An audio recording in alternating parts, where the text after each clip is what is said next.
Ce phénomène beaucoup plus important dans le déroulement des faits historiques. Je vais vous dire pourquoi. À partir des années 90, les niveaux de production du cuivre et de cobalt ont beaucoup chuté sous le régime de Mobutu au Congo. Et on voit que le président Mobutu, à cette époque, est devenu un fardeau pour les Américains. Il était imprévisible et très corrompu. Alors, on cherchait un moyen de le faire disparaître. On voulait changer un régime. Vous avez mentionné le changement de régime au début de cette conversation. C'était vraiment un changement de régime qui était appuyé et effectué par Washington en 90, sous Bill Clinton, oui, en 97. Les faits, en fait, les preuves sont très concrètes là-dessus. Alors, ce qu'on a vu, c'est que Kagame a été choisi pour renverser le régime de Mobutu. Et en renversant Mobutu, il a ouvert évidemment le corridor de richesse minérale au pays, qui était dormant. On dit qu'il y a 24 trillions de dollars de richesse potentielle au Congo. C'est là où l'économie mondiale commence. Alors, on voit déjà une stratégie géopolitique qui était très importante pour Washington. Il n'y a pas que les minerais, il y a aussi le gaz naturel, il y a aussi le pétrole. Alors, il y a une raison pour cette guerre, malheureusement. Donc, en fait, le Rwanda n'était qu'une étape. Ouganda, Rwanda, Congo. Oui, je pense. Quelles sont les forces d'argent qui ont sponsorisé au Rwanda et au Congo l'aventure politique de Paul Kagame? Les entreprises, les multinationales? Bon, toutes les grandes sociétés minières qui existent au Canada, comme Tenke Mining à l'époque, et il y avait American Mineral Fields. Je cite ces deux sociétés parce que ils ont aider à financer la campagne militaire de Kagame qui a renversé le président Mobutu. Et à l'époque, même avant que le président Mobutu, il était toujours en place, mais les officiels ou bien les hommes d'affaires de ces sociétés minières organisaient un voyage à Lubumbashi au mois de mai, au Congo, dans le sud du Congo. Imaginez-vous, même avant le changement de régime, il y avait toujours Mobutu en place et Robin Sanders, qui était le directeur du National Security Council, c'était un officiel de l'État américain qui est sur un avion avec des hommes d'affaires des grandes sociétés internationales minières. C'est assez extraordinaire. Et en même temps que ce voyage a été fait, les troupes de Kagame massacraient des réfugiés Hutus à Mbandaka, dans l'ouest du pays, de Congo encore. Alors, c'est affreux. Et les multinationales françaises, qu'est-ce qu'elles ont fait pendant ce temps? Il y en a aussi. Il y a aussi des sociétés au Moyen-Orient qui s'enrichissent. Je cite dans mon livre, le début du livre, une société du groupe Bolloré qui prenait du coltan et qui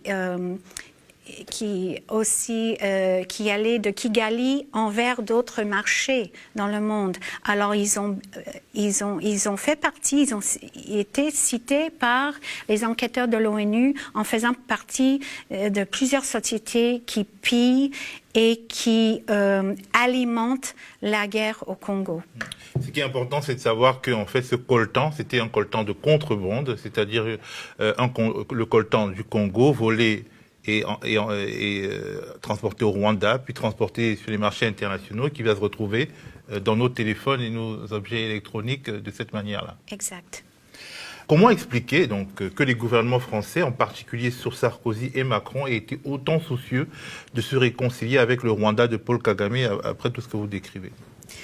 Oui, à partir de 2007, le président Sarkozy et son ministre des Affaires étrangères à l'époque, Bernard Kouchner, merci, ils voulaient faire une autre genre de politique. Ils voulaient améliorer les relations diplomatiques avec Kigali. Alors, premièrement, ils voulaient que les mandats d'arrêt qui étaient issus du juge français Jean-Louis Bruguière contre les commandants de Kagame dans le dossier de l'attentat. Contre l'avion de son prédécesseur. Exactement, parce que la France enquêtait sur la responsabilité de l'attentat contre l'avion de Habyarimana, l'acte qui a déclenché le génocide. Alors, il y avait ce grand dossier qui était imposant et très stressant pour le nouveau gouvernement de Sarkozy, qui voulait améliorer les liens avec Kigali. Alors, je crois que le cabinet de Bernard Kouchner, ils ont intervenu dans ce dossier et ils voulaient que les mandats d'arrêt soient annulés. Je pense qu'à partir de ce moment-là, 2007, il y avait un autre juge, un juge qui s'appelait Marc Trévidic et Nathalie Poux. Ils ont continué à mener leur enquête, mais on a vu une sorte de pression politique toujours qui régnait à l'époque sur le système judiciaire. Et vous avez vu peut-être récemment que l'affaire a été classée, on a annulé, l'enquête est maintenant terminée et les membres du FPR ne sont plus mis en examen. L'affaire est terminée. Ce que je veux savoir, c'est pourquoi le Rwanda n'est qu'un tout petit pays de peu d'importance d'un point de vue financier. Si le Rwanda est un pays pauvre, la France est un pays riche, et pourquoi donc ce pays riche finalement donne des gages à un pays pauvre dont il n'a pas absolument besoin? Je pense que c'était très compliqué pour Sarkozy, mais la justice, ça l'intéresse pas. En fait, les intérêts géopolitiques étaient primordiaux. En fait, les intérêts économiques au Congo, encore une fois, Kagame qui a ouvert le corridor de richesse, on a vu à quel point les sociétés internationales, mais surtout des sociétés françaises, parce que les sociétés comprennent des intérêts français et américains dans une société. Alors ça, c'est pour des intérêts économiques et géopolitiques au Congo. Et les réseaux que Kagame a créé au Congo sont toujours là. Il a facilité l'ouverture de cette économie, mais les réseaux qu'il a créés, les réseaux Bolloré, réseau de American Mineral Fields, et puis cette société a changé, mais ce réseau existe toujours.